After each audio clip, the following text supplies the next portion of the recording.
예, 기독교 신앙의 중심에는 하나님과의 만남이 있습니다. 하나님과의 만남은 두 가지로 구성되는데, 한 가지는 하나님의 찾아오심, 그리고 또 한 가지는 우리가 하나님께 나아감. 이 두 가지가 하나님을 만난다는 것에 내포되어 있는 두 가지의 모습이 되겠습니다. 우리는 앞으로 몇 주간 하나님께 나아가는 우리의 모습을 조금 면밀히 살펴보기를 원합니다. 제가 묵상하는 가운데 이제 예수님께서 오신 날이 멀지 않았기에 우리가 주님의 오심, 주님의 찾아오심을 깊이 묵상하다가 보니까, 또한 반대로 그분의 오심을 맞이하는 우리의 태도, 우리의 마음이 그분을 향해 나아가는 마음이 되기를 원한다, 이런 마음의 소원이 좀 생겼습니다. 그래서 여러분과 함께 앞으로 몇 주간 하나님께 나아가는 것이 무엇인가, 그러한 모습이 어떠한 모습인가에 대해서 함께 살펴보고자 합니다. 어떤 사람들은 이야기합니다. 목사님, 어차피 모두 하나님을 만나기를 원하니까 다양한 사람들의 모습 속에서 결국 하나님을 만났다는 결과가 다 동일하기 때문에 하나님을 만나는 그 과정을 하나하나 살펴본다는 것이 도대체 무슨 의미가 있습니까? 한다는 것입니다. 다시 말해서 결과가 다 정해져 있는데 뭐로 가도 서울만 가면 되는 것이지, 그 과정 자체는 너무 다양해서 그것을 우리가 깊이 공감하기 어렵지 않겠습니까? 하는 질문이 되겠지요. 그런데 가만히 생각해보면 이것은 틀린 생각입니다. 저는 대표적으로 그 예로 드라마의 예를 들고 싶습니다. 1년에 대한민국에서 제작되는 드라마의 숫자는 수십 편에 달합니다.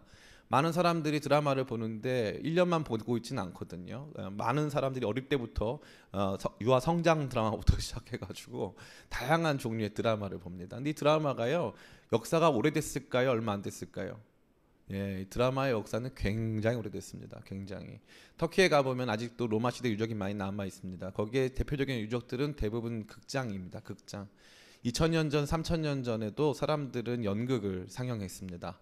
글을 쓰면서 우리의 이야기는 아니지만 우리와 닮은 사람들의 이야기를 보여주고, 그 이야기를 사람들 앞에서 공연할 때 사람들은 거기에 웃고 울고 분노하고 소리 지르고 많은 부분에 있어서 공감을 했다는 것입니다. 완전히 배척받는 이야기들도 있지만 그럼에도 불구하고 많은 숫자의 이야기들은 오늘도 우리의 삶에 다가와서 말을 걸고 있습니다.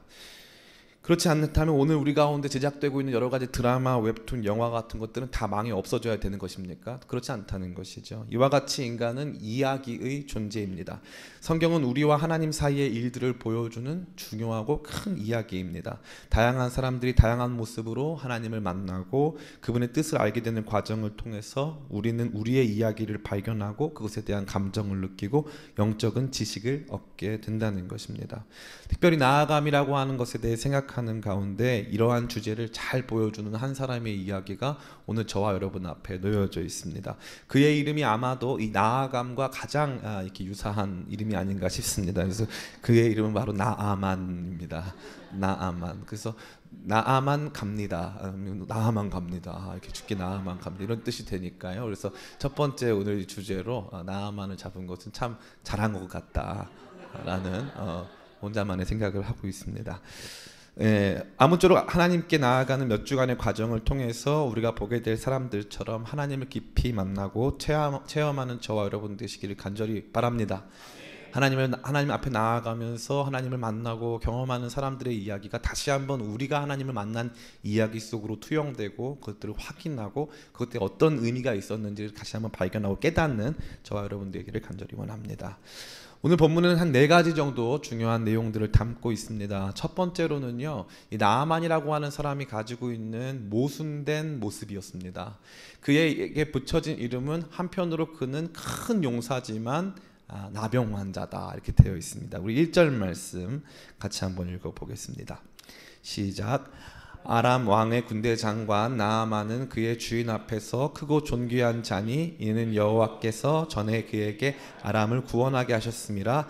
그는 큰 용사이나 나병 환자더라. 예, 이 모습이 얼마나 모순적입니까? 그는 아마도 일종의 엄청난 영웅이었던 것으로 보여집니다. 모든 사람들은 그에 대하여서 칭찬하였고 그는 사회적인 지위, 또 권세, 명예 등 또 물질 등을 갖게 된 것으로 보입니다. 그것을 한마디로 정의하자면 바로 아까 나왔던 단어인데 큰 용사라는 단어입니다.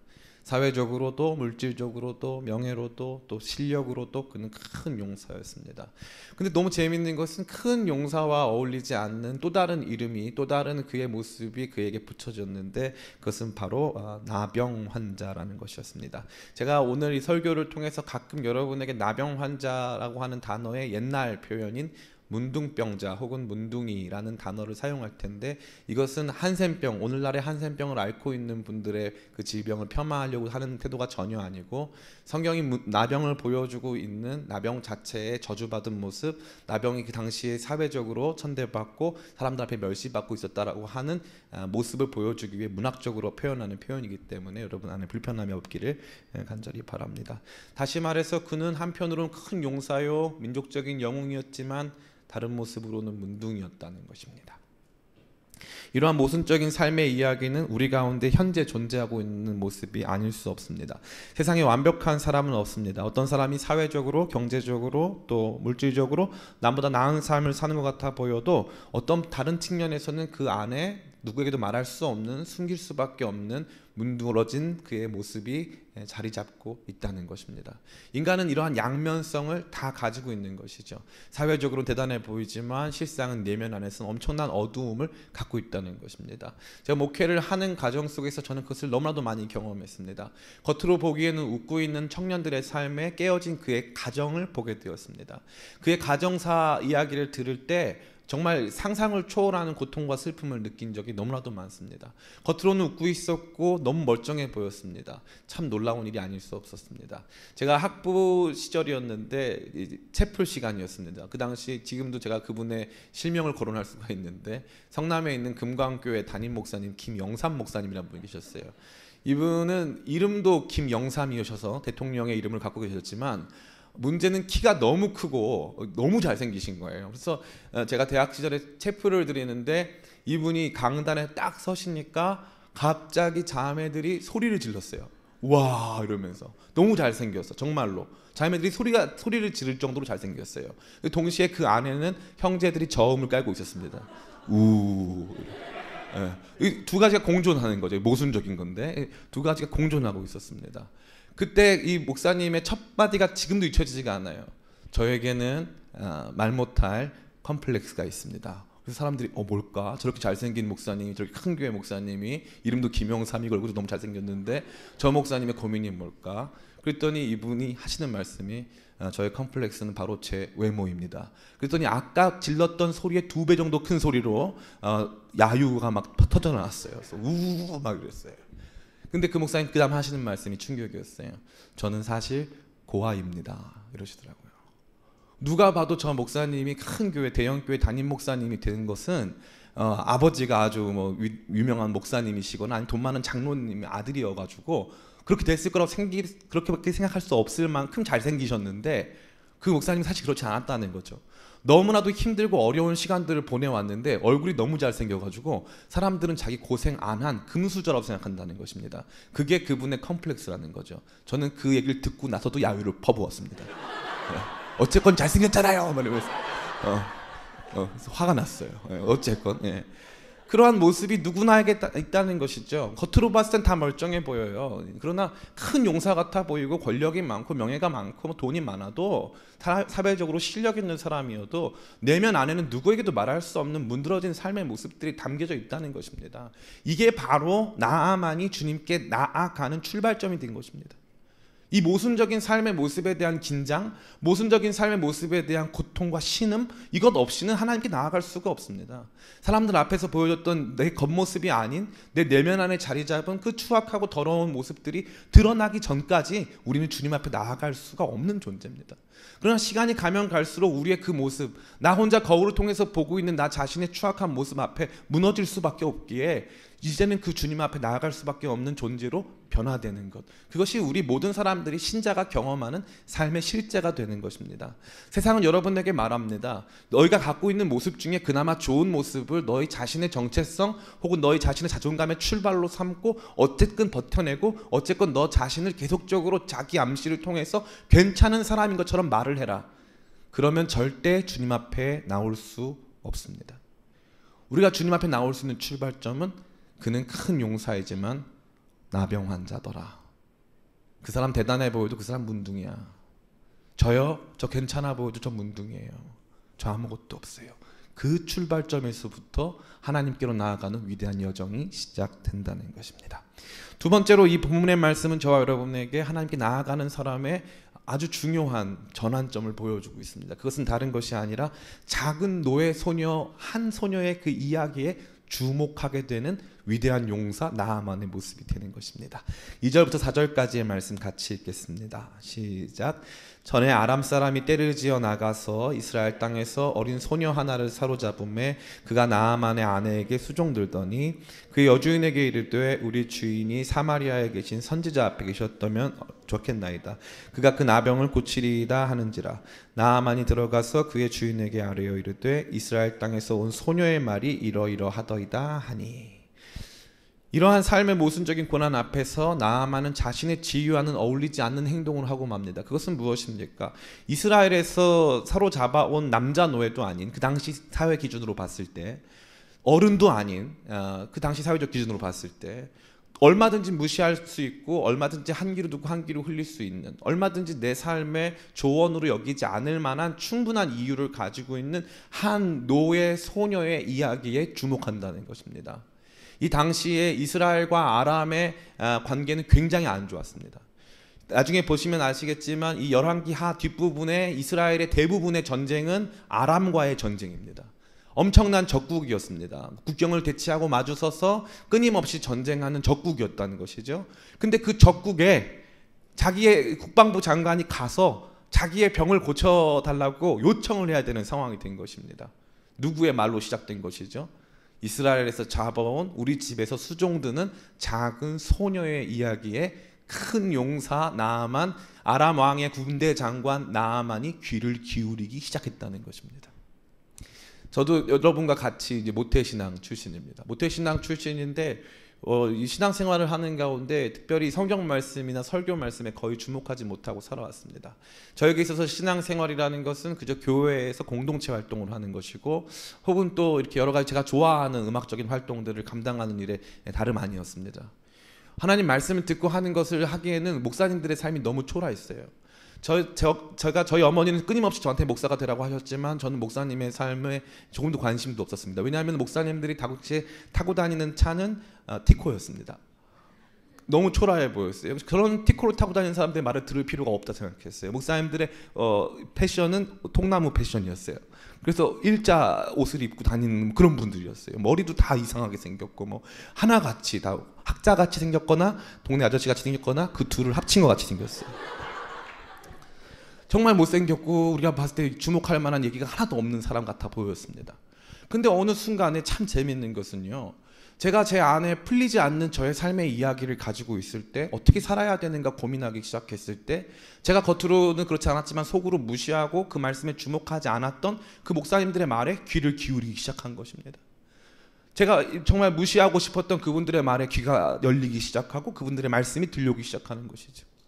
아마 나아만도 그랬을 것입니다. 나아만이 자기의 정체성 중에 사회적인 정체성, 자기의 정체성 중에 자기의 권력적이고 명예스러운 정체성에 주목하고 있었다면 아마 나아만은 야, 네가 뭘 안다고 나한테 그런 말을 해?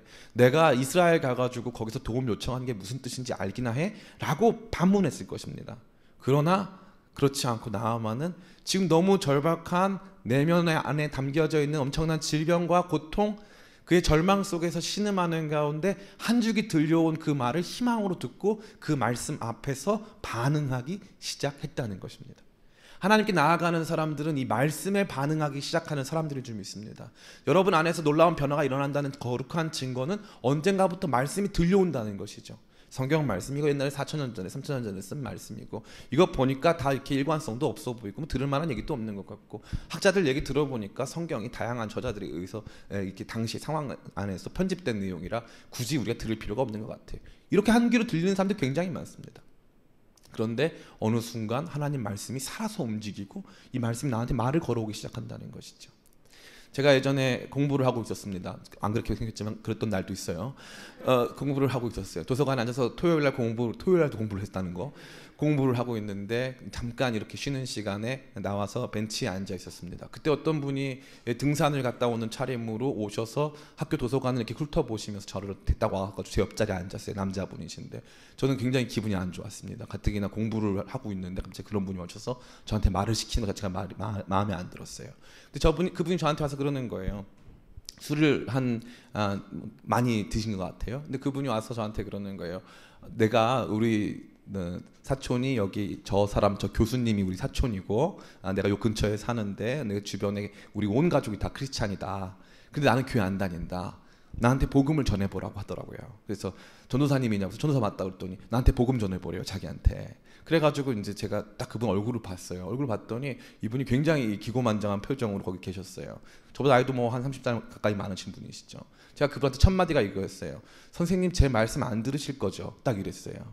선생님 제 말씀 안 들으실 거죠? 제가 눈을 빨갛게 뜨고 얘기했어요. 선생님 제 말씀 안 들으실 거죠? 딱 이랬어요. 그분이요 저한테 하신 말씀이 지금도 생생해요. 네, 안 들을 거예요. 그분은 답을 정해놨어요. 자기는 안 들을 거라고. 내 주변에는 크리스찬들 많고 내 주변에는 유명한 학자들도 많고 목사들도 많기 때문에 나는 당신 얘기 들을 필요 없다. 그럼 저랑 뭐 하자는 거죠? 놀자는 거죠. 자기가 얼마큼 대단한 사람인지 보여주겠다 이거죠. 제 말 들으려고 하지 않는 거죠. 그런데 어느 날 인생의 문제가 찾아오고 삶의 실존적인 고민들과 근심 속에서 아마도 모르겠지만 그분은 그러한 상황 속에서 분명히 하나님 말씀 앞에 서게 되었을 것입니다. 모든 인간들은 마찬가지입니다. 말씀이 들려오는 그 시점부터 우리의 삶에 놀라운 전환점이 나타난다는 것입니다. 저는 여러분들 안에 이 말씀이 들려오는 귀한 복을 누리시기 간절히 축원합니다. 그러한 가운데서 나타나는 세 번째 이야기는 바로 철저한 자기 확인과 순종의 내용입니다. 여러 가지 우여곡절 끝에 선지자 엘리사 앞에 나온 나아만은 자신이 생각하지 못한 일을 경험하게 됩니다. 바로 9절부터 12절입니다. 같이 한번 읽어볼까요? 시작. 나아만이 이에 말들과 병거들을 거느리고 이르러 엘리사의 진문에 서니 엘리사가 사자를 그에게 보내어 이르되 너는 가서 요단강에 몸을 7번 씻으라 내 살이 회복되어 깨끗하리라 하는지라. 나아만이 이르되 내 생각에는 그가 내게로 나와 서서 그의 하나님 여호와의 이름을 부르고 그의 손을 그 부위 위에 흔들어 나병을 고칠까 하였도다. 다메섹강 아바나와 바르발은 이스라엘 모든 나물보다 낫지 아니하냐. 내가 거기서 몸을 씻으면 깨끗하게 되지 아니하랴 하고 몸을 돌려 분노하여 떠나니.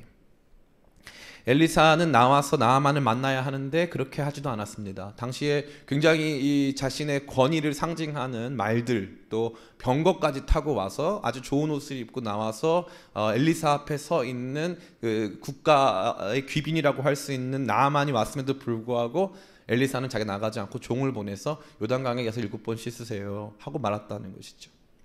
이것은 너무나도 나아만을 불쾌하게 하는 것이었습니다. 왜 그랬을까요? 왜 불쾌했을까요? 물론 엘리사의 태도가 자체가 불쾌함을 야기할 수 있겠지만 다른 한편으로는요, 가만히 보니까 나아만이 종교적 선입관이 있다는 거죠. 종교적 선입관. 그가 가지고 있는 종교적 선입관은 어떤 일종의 열광주의, 일종의 맹신주의 혹은 은사주의와 깊이 연관된 것으로 보입니다. 병을 고칠 때는 이렇게 고쳐야지, 나와서 열심히 굿이라도 해야지, 나와서 열심히 소리라도 질러야지, 기도라도 해야지. 이게 지금 뭐 하는 거야? 나를 여기까지 데려다 놓고서는 지금 장난하나? 내가 여기 그냥 온 줄 알아? 나 누군 줄 알아? 이런 마음을 가지고 자기가 가지고 있던 종교적 선입관을 보여주고 있다는 것입니다. 그러나 그 과정에서 그의 선입관들은 다 부서지는 것이죠. 참 놀랍습니다. 이 모든 부분이 저와 여러분들 안에 나타나는 사실 증상들입니다. 처음엔 다 종교적 선입관이 있어요. 기도를 많이 해야 될 것 같고, 뭔가 이렇게 하나님 앞에 나아갈 때는 뭐 헌금을 좀 해야 될 것 같고, 목사님이 나와가지고 안수를 해야 될 것 같고, 목사님이 나를 위해서 내 이름을 불러가면서 기도를 해야 될 것 같다, 이런 거죠. 그 사실 교회 안에서 문제를 일으키는 대부분의 케이스는 뭐죠? 다 종교적 선입관에 의해서 이루어지는 것입니다. 종교적 선입관의 핵심은 무엇이냐면 인간이 하나님과 나의 중간자가 되어 주어야 한다는 것입니다. 반드시 목사님이 와서 그 정도는 하셔야죠. 목사님이 열심히 하셔야죠. 가만히 보면요, 하나님 나라 역사는 하나님께서 그들을 직접 만나시면서 일어나는 것입니다. 물론 하나님의 말씀이 목사들을 통해서 계시의 연장으로 증거되기는 합니다만, 목사님이 특별히 안수했다고 병이 낫거나 목사님이 특별히 남보다 열심히 했다고 다른 종류의 변화가 일어난다고 생각해서 그 목사님이 없으면 하나님이 안 계신 것처럼, 그 목사님이 없으면 아무 역사도 안 일어나는 것처럼 생각하고 받아들인다면 우리는 여전히 다른 종교와 유사한 종교적 선입관에 사로잡혀 있는 것입니다. 제가 가만히 보면요, 안수 많이 하는 교회는요, 목사님들이 힘이 있을까 없을까요? 왜? 힘이 있습니다. 저가 안수하고 싶은 충동이 있을까 없을까요? 있어요. 안수 많이, 이런 게 있잖아요. 사람들이 이제 어떤 게 있냐면은, 제가 안수해서 병이 나았다. 가끔 그럴 확률이 있을까요 없을까요? 저를 너무 무시하지 마세요. 하나님 어떻게 쓰실지 모르잖아요. 그러니까 가끔 그런 일이 벌어질 수 있습니다. 그러니까 많이 할수록 확률은 높아질 거 아닙니까? 100명 중에 1명이 고침을 받으면 소문이 나잖아요. 재밌는 건 뭐냐면, 고침을 받은 사람은 가만히 있어야 주로 말을 해요. 주로 말을 간증을 하잖아요. 그럼 간증이 이제 확대되면서 사람들은 이 신뢰가 형성이 되는 거죠. 목사님한테 기도받았더니 병이 났다. 목사님이 기도해서 잘 됐다. 이러한 내용들이 있는 겁니다.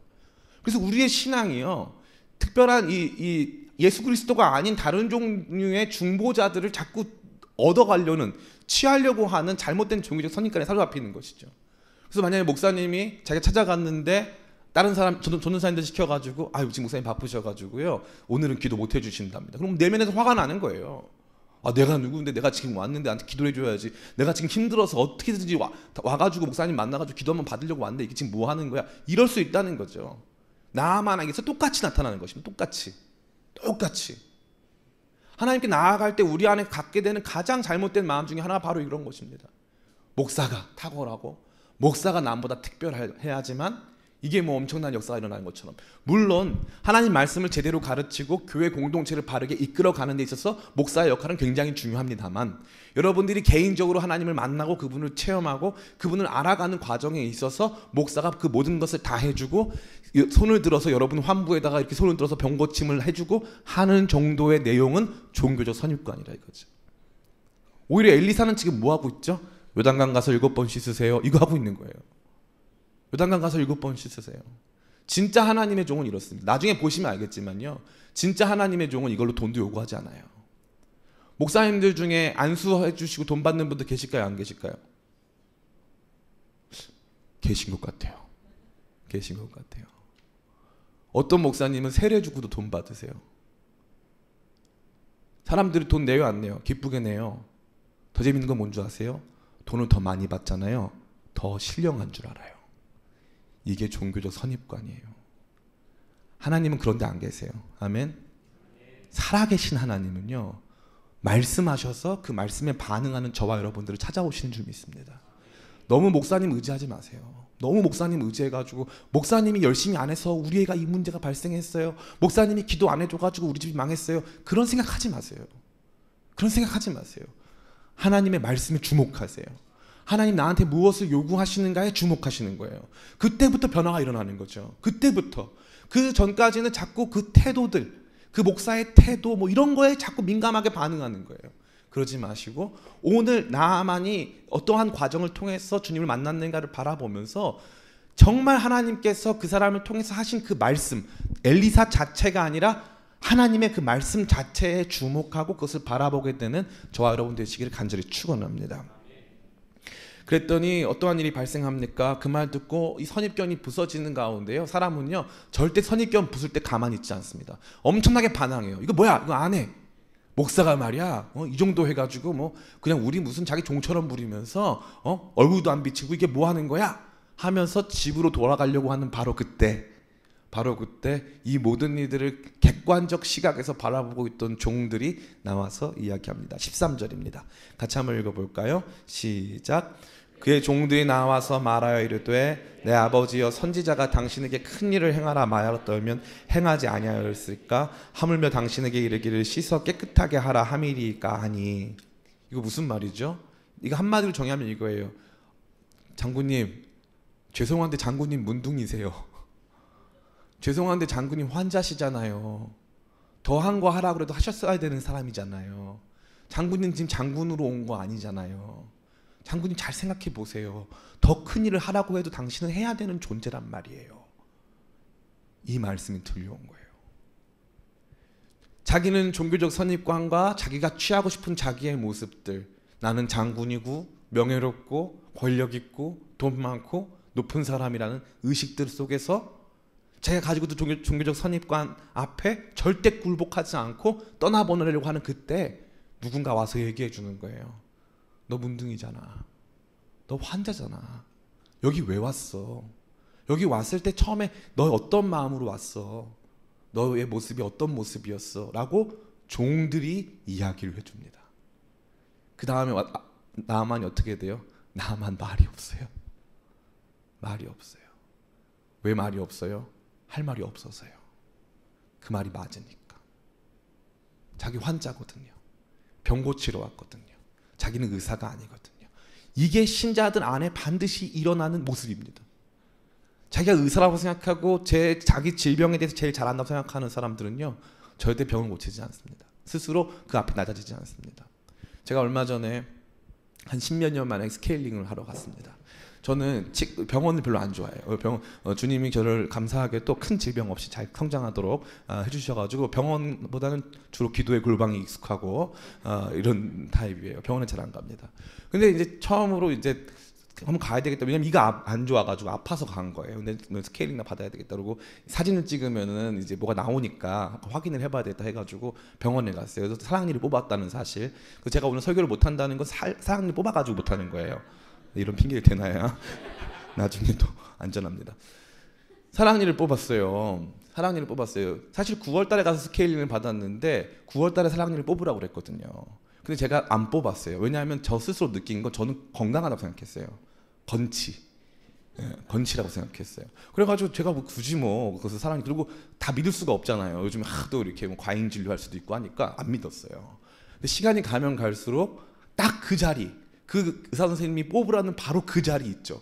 거기가 그렇게 아파오는 거예요. 거기가 신기하게 그날 뽑을 걸 생각 계속 들었어요. 그리고 그 다음에 사랑니 뽑으면 어떻게 되는지를 계속 고민해봤어요. 제 얼굴형이 혹시 변하는지, 사랑니를 뽑으면 건강이 나빠지, 살이 빠지는지 별걸 다 알아봤어요. 제가 알아본 결과 사랑니 빠져도 아무 문제 없대요. 그걸 발견했어요. 그러고 나서 거기 가가지고 하세요 해서 했어요. 그러고 나서 갑자기 제 이빨을 금방 뽑았어요. 금방 뽑았는데 제 같은 유난한 것 특징인데, 제 유난던 게 특징인데, 그 사랑니 뽑은 거 저 주세요 그랬어요. 근데 이거 원래 못 주는 건데 제 눈빛이 너무 가련해 보여서 주겠대요. 그래서 사랑니 받아서 신기하다 이러고 왔어요. 재밌죠? 제가 안 아팠으면요 저 병원 안 갔을 거예요. 제가 아파도 참을만 했으면요 아마 그냥 조금 스케일링하고 좀 나아지겠지 하면서 약 먹고 버텼을 거예요. 근데 제가 봤을 때 못 버티겠더라고요. 저는 그 아저씨 말 들어야 되는 환자더라고요. 환자. 우리는 환자예요.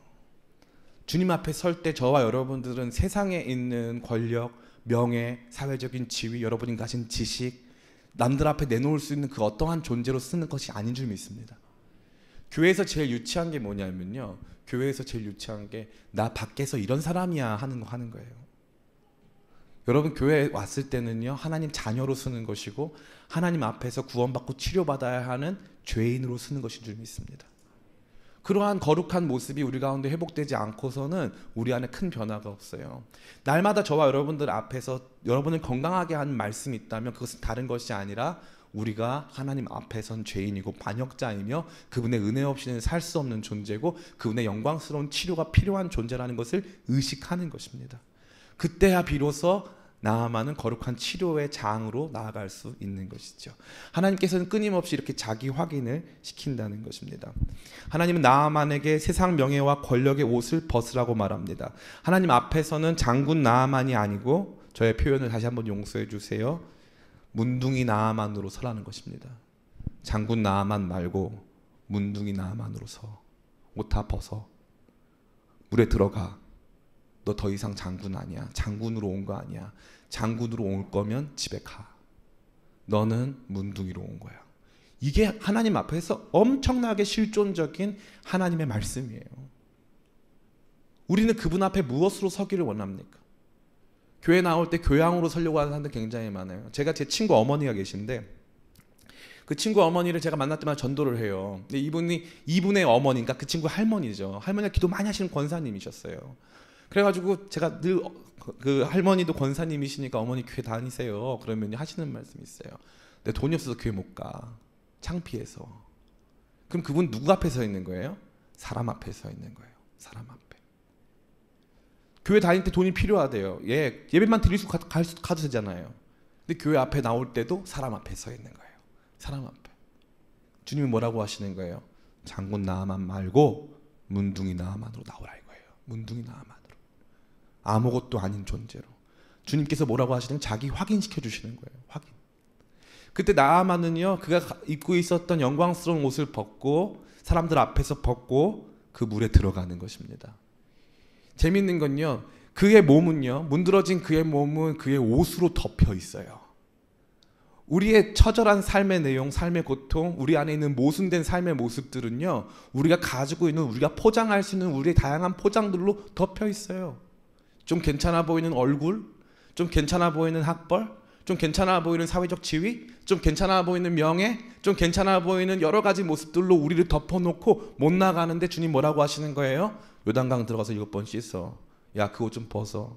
냄새 난다, 야, 너 문둥이잖아. 이러시는 거예요.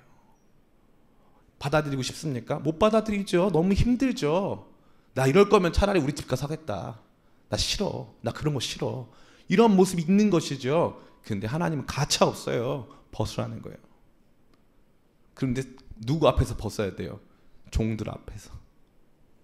종들 앞에서 나 문둥이라고 보여주는 거예요. 나 문둥이야. 그 옷 입고 있을 때는 나만 장군님이시거든요. 근데 그거 쫙 벗으면 자기 문둥이라는 거예요. 자기 문둥이.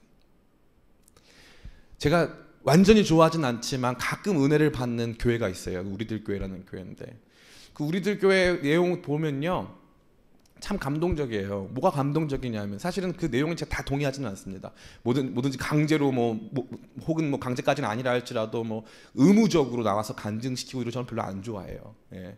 너무 저랑 맞지 않습니다. 그런데 가끔 보면 그 간증이 진짜인 분들이 계세요. 그럼 그분들이 하시는 내용이요, 충격 그 자체예요. 충격 그 자체.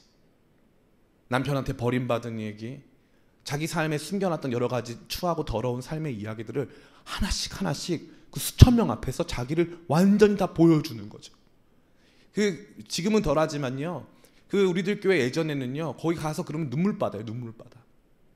엄청난 눈물 받아합니다. 자기 교양의 때를 다 벗고요, 자기 사회적인 지위, 명예 같은 거 다 벗어버리고, 난 아무것도 아니라는, 나는 철저히 그냥 죄인이고 내 삶 안에는 말로 할 수 없는 질병이 가득한 추한 존재라는 것을 다 밝혀내는 것이죠. 이거 누구부터 시작한 줄 아세요?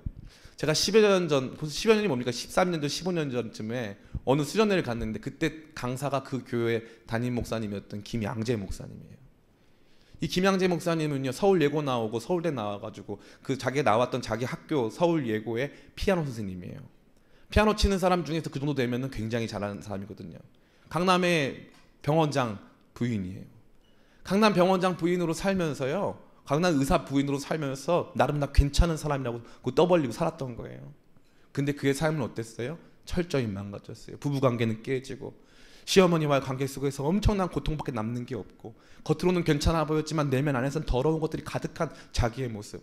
그분이 제일 많이 하는 간증이 바로 그 간증이에요. 나는 문둥이였다는 거예요. 나는 그런 문둥이였다는 거예요. 그러고 났더니 주님의 은혜가 내게 임했고, 그 은혜 아니면 난 지금 주님 앞에 설 수 없는 존재였다는 거. 제가 그때 15년 전에 그 얘기 듣고 참 많이 놀랐어요. 저는 쉽게 할 수 없는 간증이라고 생각했어요. 주님은요, 주님 앞에 나아가는 사람들에게 그것을 요구하시는 것이고, 주님 앞에 나아가는 것 자체는 바로 그러한 모습을 담고 있는 것입니다. 철저하게 여러분 자신을 부숴버리고, 여러분 자신 안에 무엇인가 자랑할 만한 모든 내용들을 다 없이 나 아무것도 아니라고 고백하는 것이죠. 제가 굉장히 좋아하는 한 청년이 있어요. 이 청년 이제 나이도 벌써 30살이 넘었어요. 제가 고등학교 때부터 이 형제를 가르쳤어요. 이 형제가 최고 잘하는 게 있어요. 야, 너 뭐야? 농담으로 이러면은, 저요? 저 아무것도 아니죠. 딱 이래요. 저 아무것도 아니에요. 그럼 제가 가가지고요, 아무것도 아니, 너 그래도 하나님 자녀잖아, 품어줘요. 근데 아무것도 아니죠라고 할 때 그 말이 너무 예뻐요. 저 아무것도 아니죠. 괜찮아요. 저 아무것도 아니에요. 근데 여러분 누군가 여러분에게 nobody. 여러분 아무것도 아니라고 말하면 가만히 있으시겠어요? 그렇지 않죠. 사람한테는 가만히 계시지 않으셔도 괜찮아요. 그런데 하나님께서 여러분에게 너의 진짜 참모습이 무엇이냐? 너 아무것도 아니지 않냐? 그러면 그 앞에서 주님 맞습니다 하고 장군 나아만의 옷을 벗고 주의 말씀에 순종해서 요단강 7번 들어가는 거예요. 아멘? 그게 우리 신자들의 모습인 줄 믿습니다. 하나님께서 나아만에게 요구하신 것은요, 그의 옷을 벗고 요단강에 7번 들어가는 거예요. 사실 이 행동은 굉장히 쉬운 행동인데요, 자기 자신을 뛰어넘어야 하는 행동이기 때문에 굉장히 어려운 행동이에요. 그런데 그 안에서 무슨 일이 발생합니까? 몇 번 들어가라고 말씀하셨어요? 7번. 한 번도 아니고 7번 들어가래요. 7번. 그냥 그 신용하면 하나님이 야 괜찮아 고쳐줄게 이러시면 좋은데 7번 될 때까지, 할 때까지 들어가라는 거예요. 그럼 너무 재밌는 건요, 첫 번째 들어갔더니 좀 나아졌어. 기미가 보여. 그러면 7번, 하나님 역시 멋있으셔. 7번 깨끗하게 고쳐주시려고 하는구나. 소망을 가지고 들어갈 때마다 기뻐요, 안 기뻐요? 기쁘죠. 들어갈 때마다 재밌다 막 이러면서 신기하네. 그래서 또 계속 들어갈 거 아닙니까? 그때까지 그런 일이 발생 안 해요. 7번 들어갈 때까지, 7번 들어갈 때까지 나의 삶은 고쳐지질 않아요. 많은 분들이 포기해요. 신앙생활 하다가 포기하고, 예수님 믿다 포기하고, 기도하다 포기하고, 주님 앞에 나아가다 포기해요. 왜요? 이 7번이 싫은 거예요. 왜 그럴까요? 순종하기 싫은 거예요. 나는 계속 나아야 되는 거예요. 하나님이 나를 주장해서 그분의 말씀이 안 들어가는 내가 아니라 내가 판단하고 내가 선택하는 나로 남고 싶은 거예요. 철저한 순종을 요구하시는 주님 앞에 그 철저한 순종의 모습을 다 드리고 싶지는 않은 거예요. 내가 하고 싶은 내가 남아있는 거죠. 근데 하나님께서는 그것마저 부숴버리시는 거예요. 그것마저 완전히 부숴버리세요. 짓밟으셔서 7번 될 때까지. 완전수 7은 완전수잖아요. 완전히 내가 너에게 명령한 그 순간까지, 그때까지 들어가. 첫 번째 들어갈 때는 비누로 하고, 두 번째는 샤워 젤로 하고, 세 번째는 뭐 샴푸로 하고, 이런 거 아니에요. 7번 그냥 들어가라는 거예요. 그냥 순종하라는 거죠. 오늘날 성도님들에게 이게 너무나도 어려운 거예요. 그냥 믿음의 순종을 하고, 그냥 그분 앞에서 그분이 원하시는 삶의 자리에서 버텨내고, 끊임없이 그분과의 교제 속으로 들어가는 일들이 우리한테 너무 힘들고 너무 하고 싶지 않은 일이에요. 그래가지고 뭘 경험하지 못합니까? 그분의 놀라운 치료와 우리 자신을 변화시키는 능력을 경험하지 못하는 것이죠. 그래서 날마다 우리의 신앙은 그냥 그 자리에 머물러 있을 뿐이에요. 교회는 다니지만 하나님의 능력을 경험하지 못하는 수많은 그리스도인들. 내 삶의 자리와 교회라는 것은 완전히 구별되어서 교회 나올 땐 크리스찬으로 살지만 밖에 나가서는 하나님 없는 사람으로 살아가는 수많은 사람들. 요단강에 7번 들어가라고 하는 그 말씀은 알지만 요단강에 7번 들어가는 것을 거부하는 사람들. 하나님께 나아가는 사람들, 주께서 원하시는 것은 7번 요단강에 들어가는 거예요. 엄청나게 냉혹할 만큼 철저한 자기 확인, 그리고 주님께서 그 순종의 길로 저와 여러분들을 초청하고 있는 것입니다. 이것이 바로 하나님께 나아가는 저와 여러분의 길인 줄 믿습니다. 이렇게 하나님께서 그분 앞에 나아간 순종한 나아만을 완전히 고쳐주셨어요. 그리고 나서 네 번째가 나옵니다. 그게 뭐냐면, 그리고 나서 그가 하나님께 나아갔다는 것입니다. 오늘 본문에 등장하진 않지만 17절입니다. 같이 한번 읽어볼까요? 시작. 나아만이 이르되 그러면 청하건대 노새 2마리의 실을 흙을 당신의 종에게 주소서. 이제부터는 종이 번제물과 다른 희생제사를 여호와 외에 다른 신에게는 드리지 아니하고 다만 여호와께 드리겠나이다. 아멘. 재밌죠? 나아만은 병 고치러 왔어요? 개종하려고 왔어요? 병 고치러 왔어요.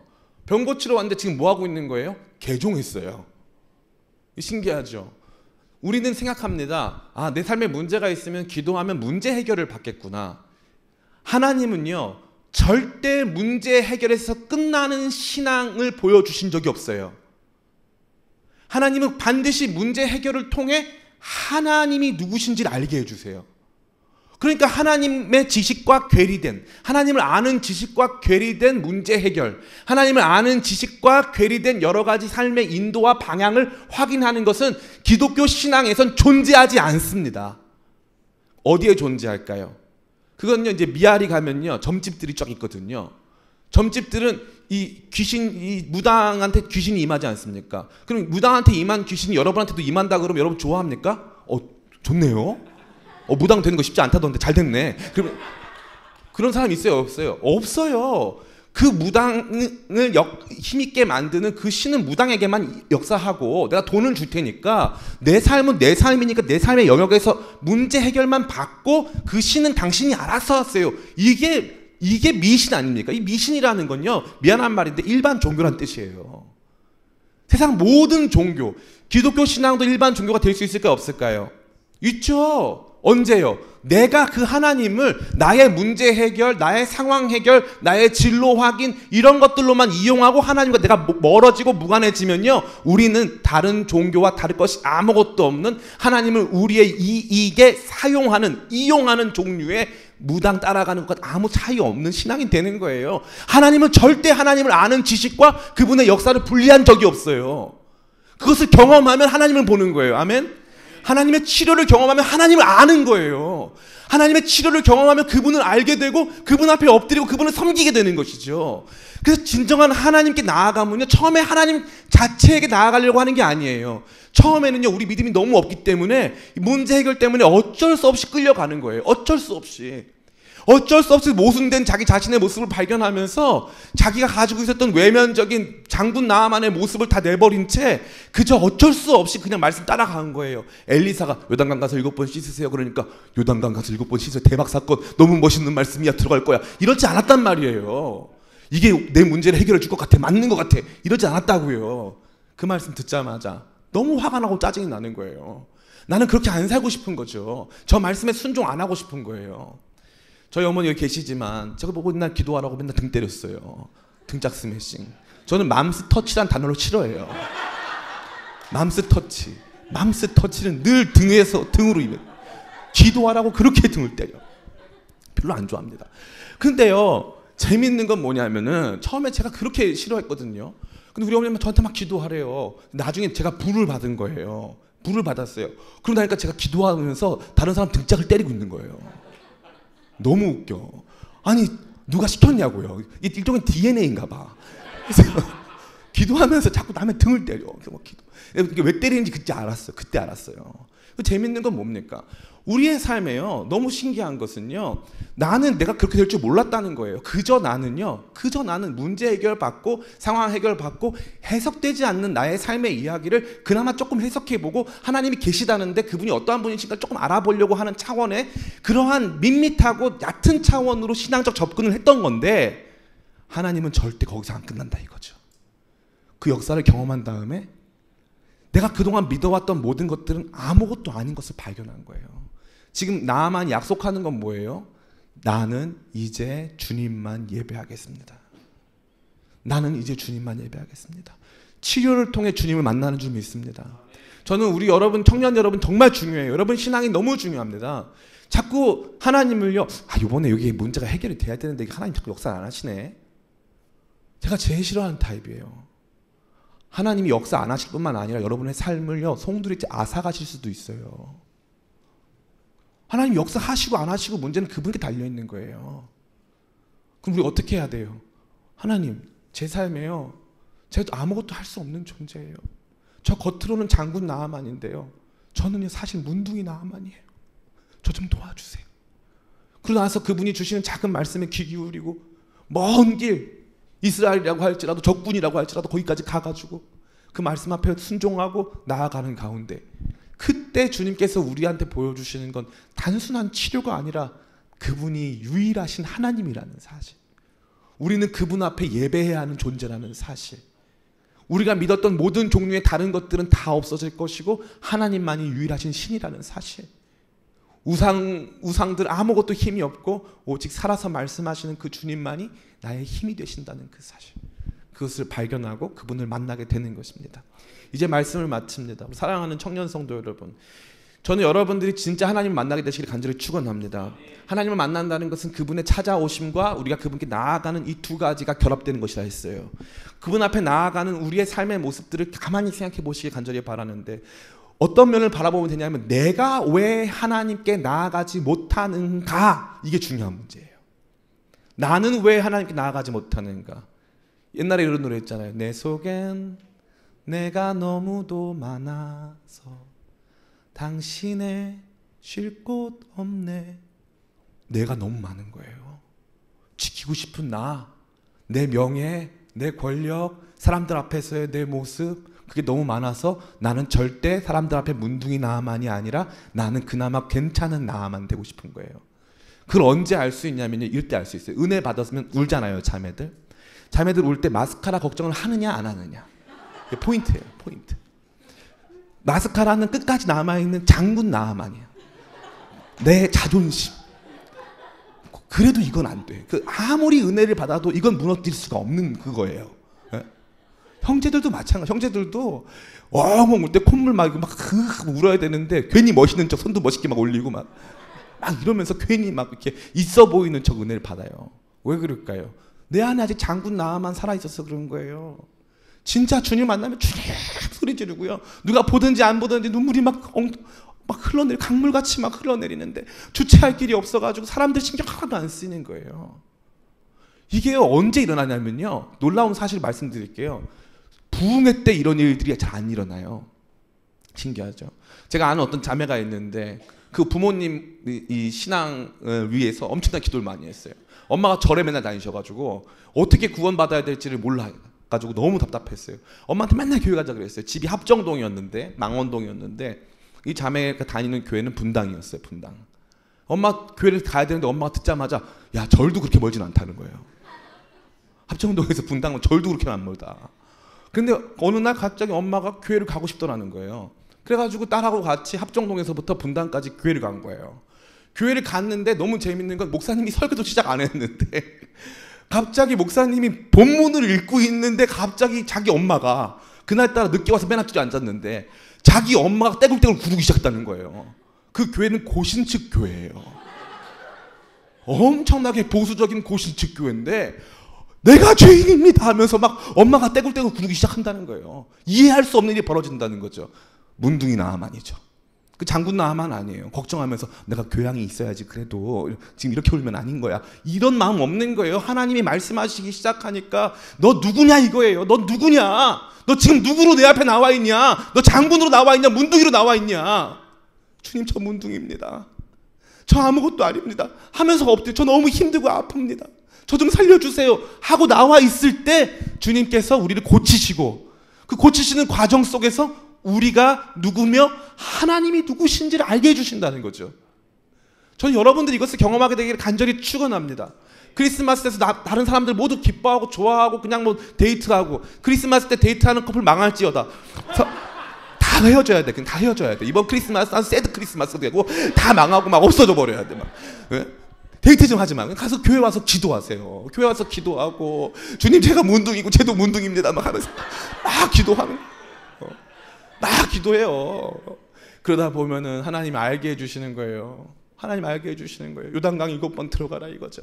요단강 7번 들어가서 순종하면서 조금씩 하는데 어느 날 주 안에 온전케 된, 조금씩 온전케 된 나를 발견하고 주님이 하나님이신 것을 발견하고 그 앞에서 예배하는 우리 자신을 발견하는 줄을 믿습니다.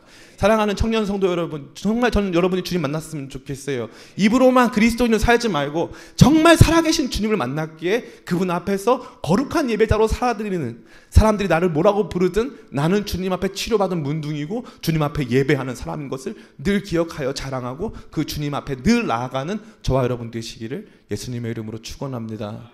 나아만이 마지막 한 행동이 있어요. 뭔 줄 알아요? 흙을 가지고 가서 거기서 아람으로 돌아갑니다. 왜 가져간다 그랬어요?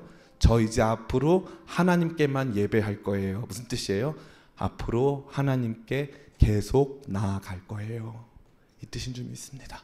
한번 주님을 만나고 체험한 다음에 그것을 멈추지 않고 끊임없이 주님 앞에 예배자로 서서 주님 앞에 나아가는 저와 여러분 다 되시기를 예수님의 이름으로 축원합니다.